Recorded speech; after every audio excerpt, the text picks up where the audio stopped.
In the heart of ancient Rome, one sip of wine would seal a brutal betrayal. Nero, the golden child, would stop at nothing to claim the throne. But in the shadows of his rise to power, a chilling plot brewed: one brother would die, and the other would take the crown. Britannicus, the rightful heir, had no idea that his death was already written in poison. With a single gulp, the emperor-to-be would wipe away his rival, sealing Rome's fate. This is the shocking story of how ambition, venom, and family collided in the most horrifying way imaginable. In the grand, imposing halls of the imperial palace, two boys were poised to inherit the legacy of Rome. Britannicus, the biological son of Emperor Claudius, stood as the natural heir. He was the firstborn, raised under the belief that one day he would rule the greatest empire the world had ever seen. Strong, intelligent, and beloved by the Senate, Britannicus had everything going for him. Beside him stood Nero, the adopted son of Claudius, the son of Agrippina, the younger Claudius's ambitious fourth wife. Nero was a boy of charm, but his true nature was yet to be revealed. While Britannicus was raised with the traditional duties of a future emperor, Nero's path was shaped by his mother, who had already begun to manipulate his rise to power. Agrippina's ambition was unmatched. She was determined to see her son wear the imperial crown, no matter the cost. Though they were brothers, their relationship was far from warm. Britannicus, with his birthright, was always in Nero's shadow, while Nero, under the careful guidance of his mother, grew more cunning, more dangerous. The two boys, despite sharing a bloodline through their stepfather Claudius, were on very different paths. Britannicus remained naive, unaware that his mother, Agrippina, was already positioning Nero to claim what should have been his own. The bond of brotherhood was stretched thin in an empire where power meant survival. Britannicus, with his birthright, was seen as a threat to Nero's rising power. In a palace ruled by deceit and ambition, the fates of these two brothers were about to collide in the most tragic way imaginable. As the two brothers stood under the shadow of their powerful father, little did they know that their fates were about to change forever. But what happened to Claudius, Rome's emperor, would set a terrifying chain of events into motion. Emperor Claudius, the ruler of Rome, was a man of contradictions. Physically weak, with a stutter and a limp, many believed him to be unfit for the throne. Yet, his intelligence and sharp political mind were often underestimated by those around him. Despite his physical disabilities, Claudius was a strategic emperor who managed to expand Rome's borders and stabilize the empire. However, his greatest weakness was his inability to see the political intrigue brewing under his own roof. Claudius's marriage to Agrippina the Younger, Nero's mother, would prove to be his greatest mistake. Agrippina, known for her fierce ambition, had set her sights on the throne for her son Nero. She skillfully maneuvered her way into Claudius's life, even poisoning him with the idea of a joint rule. As Nero's rise continued, Agrippina's influence grew stronger, and she sought to ensure her son would one day wear the imperial crown. Claudius, enamored with Agrippina's beauty and charm, had no idea that his wife harbored a dark ambition. While he doted on her, his attention shifted further away from his biological son, Britannicus, who was seen by many as the legitimate heir to the throne. Britannicus had always been his father's true heir, but his position was gradually eroded by Agrippina's careful manipulation. Little did Claudius know, the very woman he trusted was plotting his downfall, setting her son Nero up as the next emperor.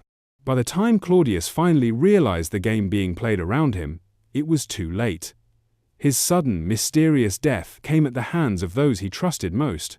Some believe Agrippina poisoned him, using a deadly mushroom to end his life. Claudius's death was the catalyst that propelled Nero to the throne, but it also set in motion the tragedy that would follow. In the blink of an eye, Claudius is gone. Nero seizes the throne, but a new obstacle stands in his way: Britannicus, the rightful heir. But what's the price for power? And who would help Nero remove his brother from the throne? The death of Emperor Claudius remains one of the most enigmatic and chilling events in Roman history. Claudius, who had ruled Rome for over a decade, had already survived numerous political challenges, conspiracies, and near-death experiences. Yet, his greatest downfall came not from the hands of his enemies outside the palace, but from within his own household. It was well known that Claudius, though a capable emperor, had certain vulnerabilities. He was often perceived as weak and indecisive by those around him, partly due to his physical impairments and speech impediment. Despite his shortcomings, Claudius had expanded the empire's borders and was largely seen as a stabilizing force for Rome. His reign had allowed for many achievements, including the conquest of Britain, but his greatest failure was his inability to perceive the treachery unfolding under his very nose. At the center of this treachery was Agrippina the Younger, Claudius's fourth wife and the mother of Nero. Agrippina was a woman of exceptional cunning and ambition. It was clear that, although Claudius was fond of her, Agrippina's ambitions were far greater than those of a mere empress. She sought to make her son Nero the emperor, even if it meant eliminating the emperor himself. The plot to poison Claudius was masterfully executed. Agrippina, alongside her confidants, had planned the emperor's death with chilling precision. The method they chose was poison, a potent and dangerous substance known only to a few trusted individuals. The poison was cunningly administered in the form of a deadly mushroom, a delicacy Claudius enjoyed during a feast. Agrippina, aware of his love for such food, ensured that this particular mushroom was laced with toxins. The emperor, ignorant of the deadly substance, consumed it, and within hours his health began to deteriorate rapidly. As Claudius lay dying, his symptoms grew worse. The poison worked swiftly, causing him intense abdominal pain, vomiting, and a fever that took him to the brink of death. But what truly sealed his fate was not just the poison, it was the events that followed. Claudius's death was not sudden or unanticipated. It was calculated, and those around him, especially Agrippina, had carefully orchestrated the emperor's final moments. There are conflicting accounts of what transpired during his last hours. Some say that Claudius, still barely conscious, was tricked into thinking he was being given a remedy for his illness. Others believe that, in his weakened state, Claudius was too incapacitated to defend himself or even comprehend the danger that had been set in motion. There were also rumors that his own physician, a man under Agrippina's influence, may have been complicit in ensuring the emperor's death. Whatever the true nature of Claudius's death, the result was the same. Nero, his adopted son, was elevated to the throne. At the age of 16, Nero became the new emperor of Rome. It was a shocking turn of events, but one that seemed almost fated. With Claudius's death, Agrippina's plan had succeeded beyond her wildest expectations. She had secured the throne for her son, and with it, the power to rule Rome. But even as Nero ascended to power, the murmurings of suspicion began to spread. Was Claudius's death truly the result of natural causes, or had it been a calculated murder? The Senate, the people of Rome, and even the imperial court could not ignore the possibility that Agrippina had orchestrated the death of her husband to place her son on the throne. Though Nero inherited the empire without immediate contest, the shadow of suspicion loomed over him. Claudius' sudden death would forever be tied to Agrippina's ruthless ambition, casting a dark cloud over Nero's rise to power. As the people of Rome mourned the loss of their emperor, few understood the full scope of what had occurred behind the palace walls. Claudius's death had been the first step in a dangerous game of power, a game that would soon claim more victims, including those closest to Nero. With Nero now emperor, the path to power seemed clear. But Nero's paranoia was just beginning. Who would stand in his way next? And how far would he go to eliminate Britannicus once and for all? When Nero became emperor at the tender age of 16, Rome was thrown into a whirlwind of mixed emotions. The people had hoped for a youthful and benevolent ruler, a new emperor who would bring a fresh breath of leadership to the empire. Nero, with his golden boy charm, seemed to embody the qualities of an ideal leader: handsome, charismatic, and seemingly humble. The Senate and the people of Rome believed he would restore the glory of the empire with the help of his advisors, such as the philosopher Seneca and the Praetorian prefect Burrus. On the surface, Nero's early reign appeared promising. His public persona was carefully crafted to emphasize his virtues. He was often depicted as a ruler deeply concerned with the well-being of his people. Nero hosted public games, distributed grain to the poor, and advocated for reforms that won him the favor of the common people. It seemed as though Rome had a ruler who would take it to new heights. His popularity soared as he showed a clear desire to appear as the people's champion, someone who could lead Rome with fairness and compassion. However, beneath this polished exterior, the true nature of Nero's reign began to emerge. While his public actions were appealing, his private ambitions were far darker. Nero, under the influence of his powerful and ambitious mother, Agrippina, began to show signs of the ruthless ambition that would define his rule. Agrippina, who had been the driving force behind his ascension to the throne, had not relinquished control of her son's actions. She still held a tight grip on power, constantly manipulating her son to solidify her own position as a power player in the empire. The relationship between Nero and Agrippina was a complicated one, fueled by dependency, resentment, and fear. Nero had been raised to see his mother as both a protector and a controller. Agrippina, driven by her relentless ambition, made sure her son was on a path to the throne, but she also ensured that she maintained full control over his actions. As Nero became emperor, it quickly became clear that while he held the title of emperor, Agrippina was still the true power behind the throne. But as Nero grew older, the balance of power began to shift. The young emperor, now filled with ambition and growing paranoia, started to distance himself from his mother's control. The tension between them grew as Nero, in a desperate bid for independence, began to lash out against her influence. He surrounded himself with new advisors and began to slowly undermine Agrippina's power. At the same time, another threat loomed over Nero's reign: his brother Britannicus. Although Britannicus had been largely sidelined during Nero's rise to power, he was still the legitimate son of the late Emperor Claudius. He was the natural heir according to Roman tradition, and his mere existence posed a significant challenge to Nero's rule. The young Britannicus had been kept under close watch by Agrippina, who had effectively eliminated any potential rivals to Nero's ascension. Yet, Britannicus's life was still a constant reminder of the shaky legitimacy of Nero's rule. As long as Britannicus lived, Nero's throne was never truly secure. Nero's paranoia began to grow. He knew that Britannicus was the last remaining obstacle to his reign. His brother was still young, still innocent, and yet he represented everything that Nero feared: legitimacy. Britannicus's very existence threatened to undo everything that Nero had worked for. The tension between the two brothers reached a boiling point. Nero could not afford to have Britannicus live any longer. If he were to maintain his reign, his brother had to die. And so, in the depths of this tension, Nero turned to the one method that had served his family well before: poison.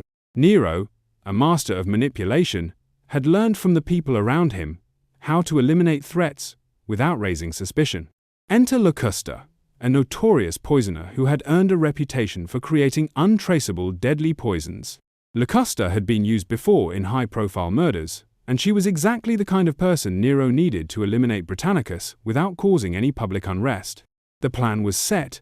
Britannicus would be poisoned at a banquet, where he would take the wine laced with the deadly toxin. On the night of the feast, Britannicus, unaware of the poison in his drink, drank deeply. As the poison took effect, Britannicus began to convulse violently. His death was swift, shocking, and horrifying.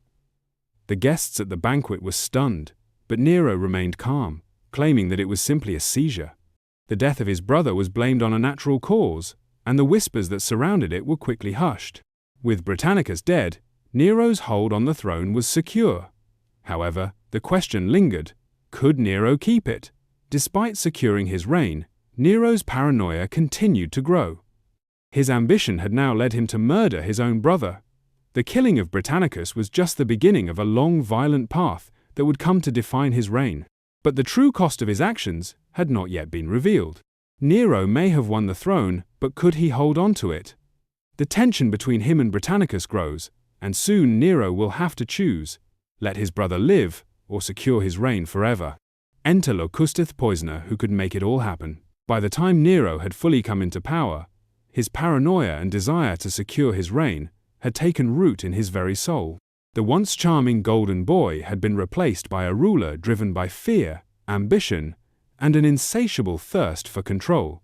He knew that as long as Britannicus lived, his rule was uncertain. Britannicus, though still young, represented a challenge to Nero's claim to the throne. The legitimacy of the empire was at stake, and for Nero, there was only one way to ensure that no one would ever threaten his power again. The only thing standing between him and an uncontested rule was his brother Britannicus, who was still alive, and the shadow of Roman tradition that placed Britannicus as the rightful heir. Nero's solution was as old as Rome itself: poison. He had witnessed the cunning use of poison in his own family, and knew it was the perfect weapon for a ruler who wished to eliminate his rivals without direct bloodshed. Poison was silent, undetectable, and left no trace of violence. It allowed Nero to carry out his deadly plan while maintaining the illusion of innocence.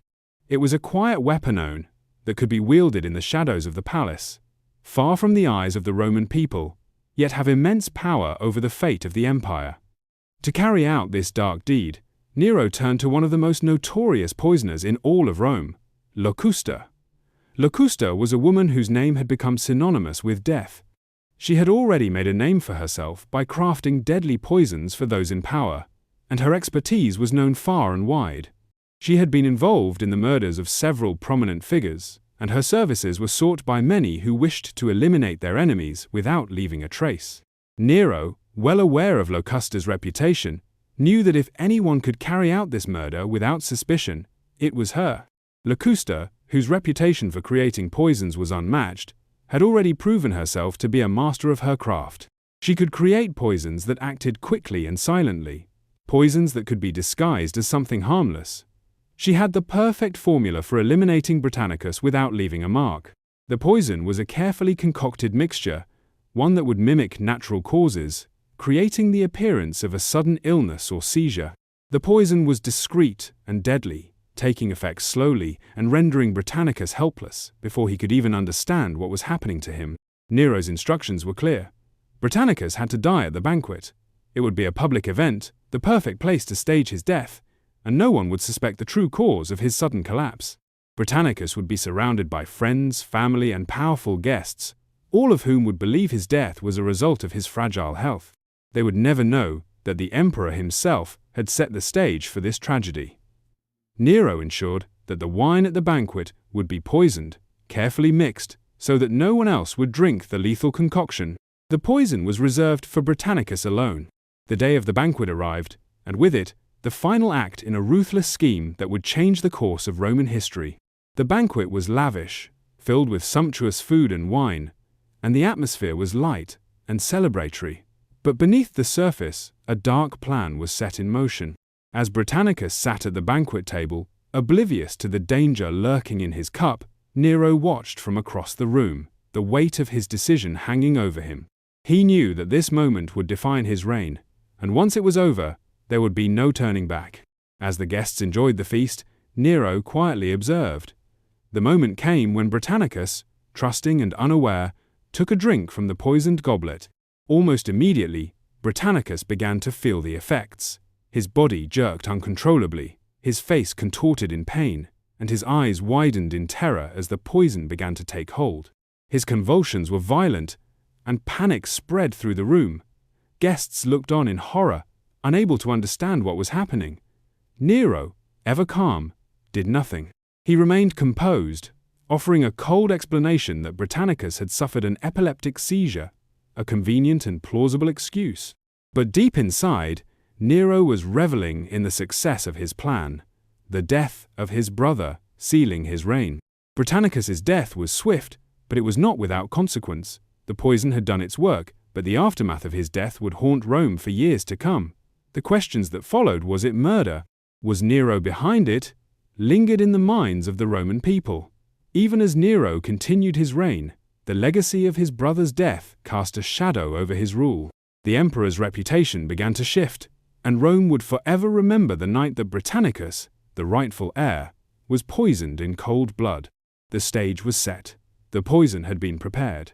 Now all that was left was the moment of truth, the banquet, where Britannicus would take his last sip, and Nero's rule would be sealed. But what happens next will haunt Rome forever. The banquet hall gleamed under the flickering light of oil lamps, a grand affair meant to celebrate the empire's strength, yet there was a dark tension in the air. Guests were seated at tables laden with roasted meats, fruits, and elaborate delicacies. The wine flowed freely, and music played to mask the undercurrent of fear that silently gripped the emperor's family. On the surface, it was a night of celebration, but for Nero, it was the night that would seal his fate and Britannicus's. Britannicus, unaware of the deadly scheme unfolding around him, had been invited to the banquet with the same courtesy extended to any other imperial family member. He was still young, barely out of his teens, and naive enough to believe in the goodness of those around him. Nero, on the other hand, had long since shed any semblance of brotherly affection. He saw Britannicus as the last obstacle to his absolute rule, and, to him, the upcoming feast was not just a banquet, but an execution in disguise. Nero had gone to great lengths to ensure the success of his plan. The wine served at the banquet was laced with poison, a deadly concoction prepared by Locusta, the notorious poisoner. Only Britannicus's goblet contained the toxin. Nero had made sure of it. The guests around him were none the wiser, and no one suspected that Britannicus's fate had already been sealed before he even took his seat. As the evening wore on, Britannicus drank deeply, laughing and conversing with the others, blissfully unaware of the danger that lurked in his cup. Nero watched him closely from across the room, his face a mask of calm, but inside, his heart raced with the knowledge that the empire would soon be his, once and for all. The wine in Britannicus's cup would be his last drink, and no one would ever know the true cause of death. The first sign of trouble came when Britannicus suddenly gripped the edge of the table. His face twisted in pain as his body began to convulse uncontrollably. His arms flailed, knocking his wine cup from the table as he gasped for air. The guests around him froze in shock, some rising from their seats in alarm. Panic rippled through the hall as Britannicus fell to the floor, his breathing shallow and erratic. Nero's calm demeanor was chilling. Without missing a beat, he rose from his seat and calmly explained to the room that Britannicus had suffered an epileptic seizure, a claim that quickly spread among the guests. In the midst of his brother's agonizing convulsions, Nero maintained his composure. He issued orders to have Britannicus removed from the banquet hall, yet his voice carried no sign of distress. It was as though he were witnessing the death of a stranger, not his own flesh and blood. Britannicus's death was swift. His body, still trembling, went limp, and the room was left in stunned silence. The guests murmured among themselves, struggling to make sense of what had just happened. Nero stood by, unaffected, as if nothing out of the ordinary had occurred. But in the silence that followed, the shadow of suspicion began to creep into the minds of the onlookers. The death of Britannicus sent shockwaves through the Roman court. Whispers spread quickly that the emperor's brother had not died of natural causes, but had been poisoned. Could Nero have been responsible? Or was it truly a sudden medical event? The questions lingered, but the answer, though obvious to many, remained just out of reach. Nero's rule, though now unchallenged by his brother, became even more precarious. The murmurings of suspicion were everywhere, and the people of Rome began to wonder whether the emperor was truly the golden boy they had once believed in. With the death of Britannicus, Nero's reign had been solidified, but it was not the victory he had hoped for. The empire was on edge, and every move he made would now be scrutinized. Britannicus's death sends shockwaves through Rome, but did Nero escape suspicion, or was there more to the story than anyone realized? With the empire on edge, who would be the next to challenge Nero's reign? The death of Britannicus reverberated through the halls of the imperial palace, but its true impact spread far beyond. To the Roman elite, the sudden and unexplained demise of the heir to the throne was a scandal that could not be ignored.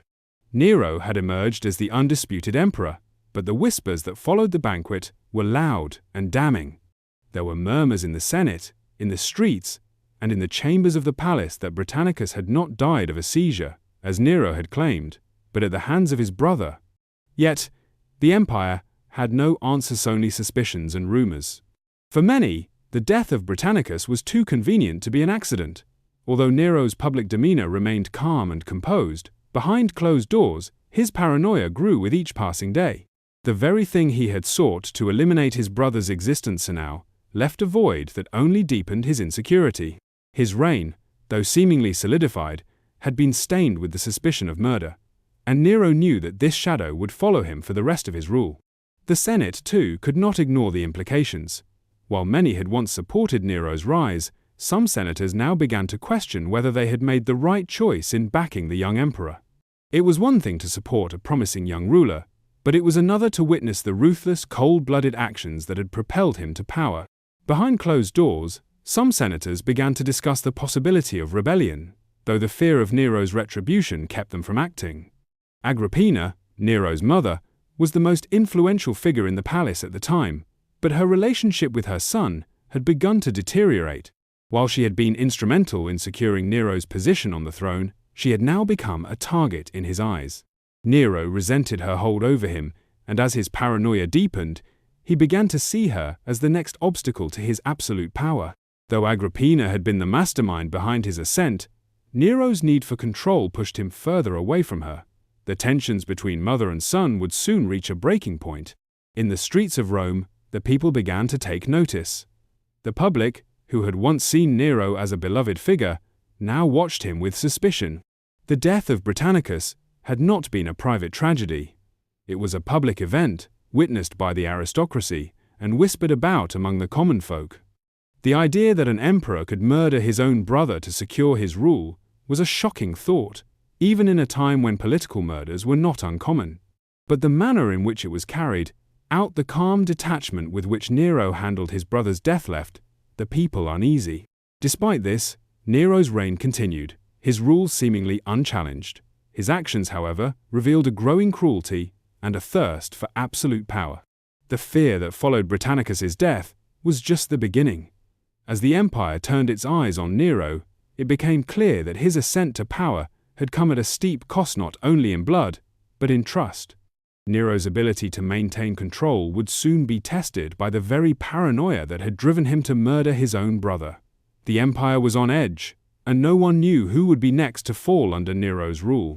But the fear didn't stop there. Nero's thirst for power only grew, and with it, a spiral into cruelty that would leave the empire trembling. Nero's early reign had begun with the promise of a young emperor, adored by the people, and eager to prove himself. But beneath the surface, the cracks in his facade were beginning to show. With the death of Britannicus, his paranoia festered, and as Nero's grip on power tightened, his fear of losing control became all-consuming. He now saw threats everywhere, from within his own family, from the Senate, and from anyone who might question his authority. The first major casualty of his paranoia was his own mother, Agrippina. Once the mastermind behind his rise to the throne, she had become a target for Nero. She was too powerful, too influential, and Nero could no longer tolerate her meddling in his affairs. What had once been a mother-son bond now became a battle for supremacy. Agrippina had overstepped her bounds, advising Nero on matters of state and trying to maintain control over his decisions. But Nero, emboldened by his fear and insecurities, decided that her time had come. In a series of calculated moves, Nero began to distance himself from Agrippina, isolating her from the inner circle. Eventually, he orchestrated her death. He first tried to kill her through an elaborate plot, arranging for her boat to be sabotaged during a voyage, hoping she would drown. But when she survived, Nero had her murdered in a brutal fashion. His own mother, who had given everything to place him on the throne, was now gone, her death, marking the beginning of a new chapter in Nero's reign. One where betrayal and murder became routine. But Agrippina was not the last to fall. Nero's paranoia only deepened as he perceived more threats to his reign. His former advisor, Seneca, who had once been his guide and mentor, became another victim of Nero's growing cruelty. The emperor, suspicious of Seneca's loyalty, forced him to commit suicide. Nero's former ally was executed in the most gruesome manner, a public reminder to anyone who dared cross the emperor. In his isolation, Nero began to trust no one. He executed senators who were once his allies, fearing that they might conspire against him. He ordered the deaths of any nobles who even hinted at discontent. The list of his victims grew, and the bloodshed became increasingly indiscriminate. What had once been a rare act of necessity, the death of his brother, became a routine method of consolidating power. Each murder, each execution, further cemented Nero's descent into madness. No one was safe, not even those closest to him. Nero's paranoia reached its peak when he ordered the execution of his own wife, Octavia. She had once been his beloved, but when she was seen as a political liability, he had her exiled, then killed, in one of the cruelest acts of his reign.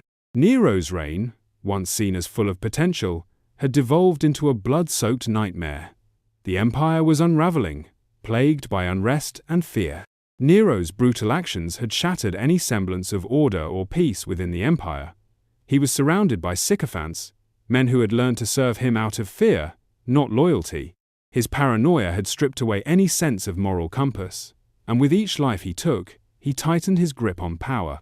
Rome, once a symbol of greatness and prosperity, now trembled under the weight of its emperor's madness.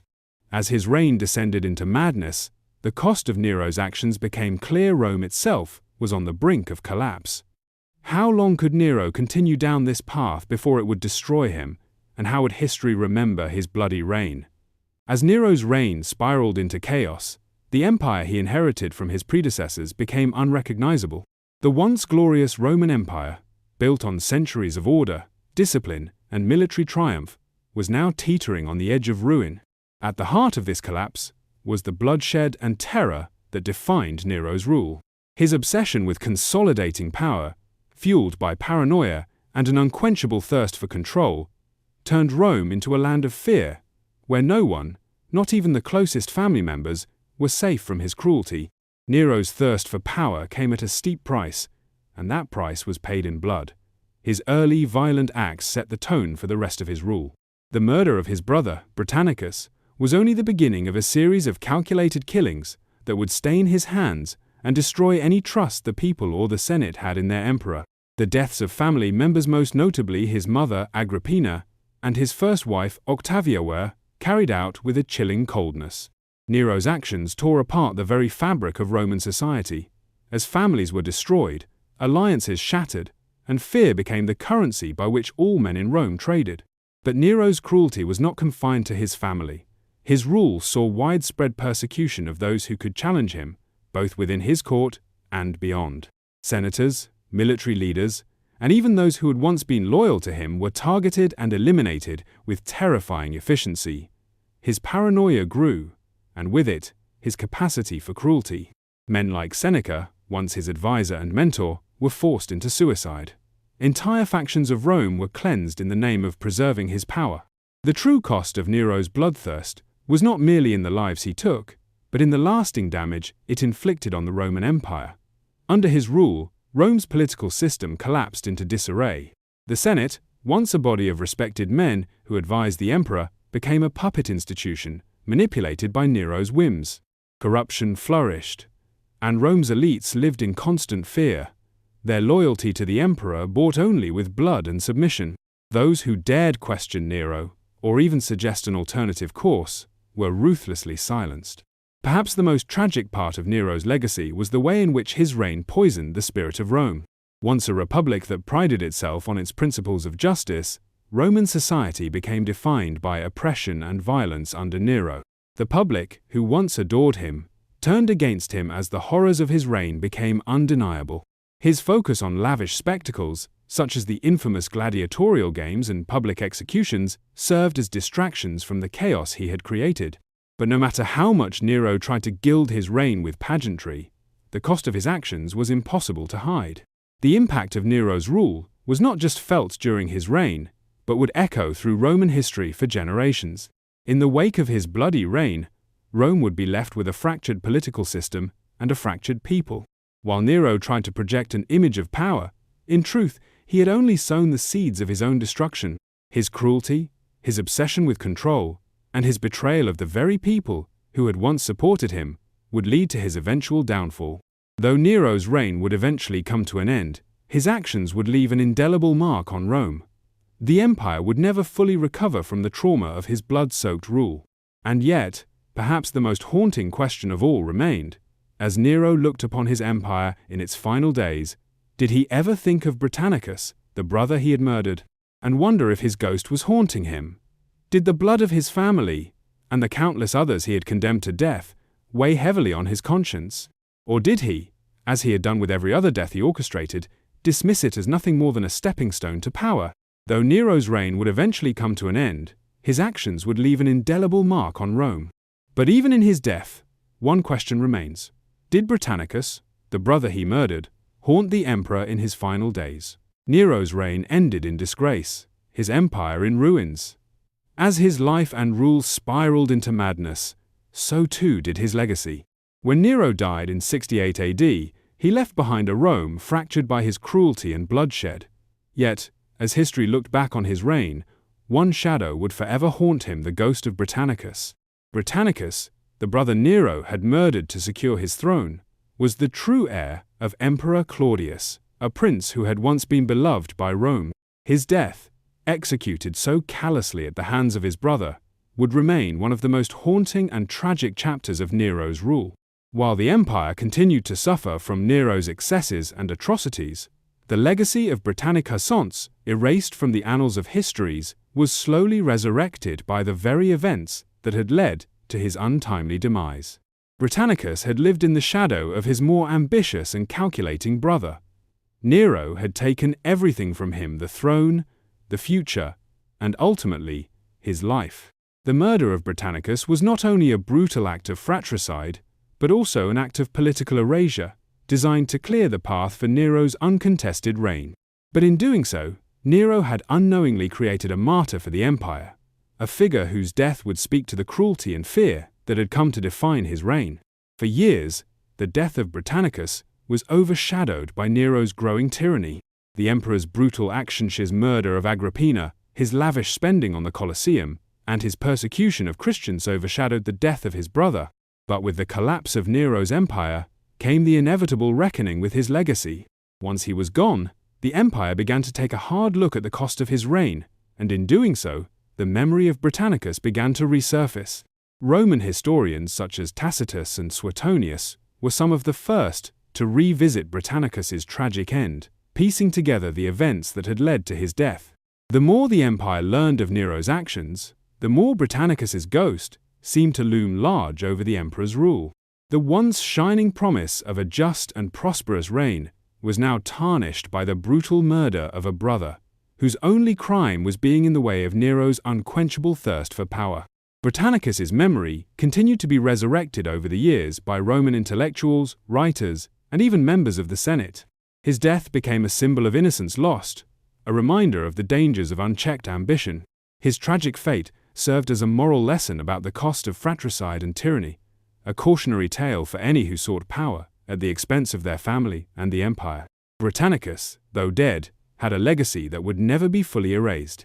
In the years following Nero's death, his empire would fall into chaos, and Rome would eventually be left to rebuild itself from the wreckage of Nero's rule. Yet, throughout the shifting tides of Roman history, the name of Britannicus remained a point of reflection, a poignant reminder that even the most ruthless rulers cannot escape the ghosts of their past. The blood of Britannicus, still fresh on Nero's hands, would stain the emperor's name forever, and no amount of history could ever cleanse Nero of his brother's death. Nero, in his final days, may have tried to bury the guilt of his actions, but it was a truth that would never fully fade.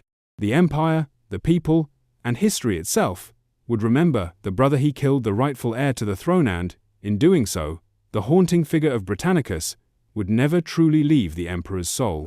Though Nero's reign would eventually come to an end, his actions would leave an indelible mark on Rome. But even in his death, one question remains: did Britannicus, the brother he murdered, haunt the emperor in his final days?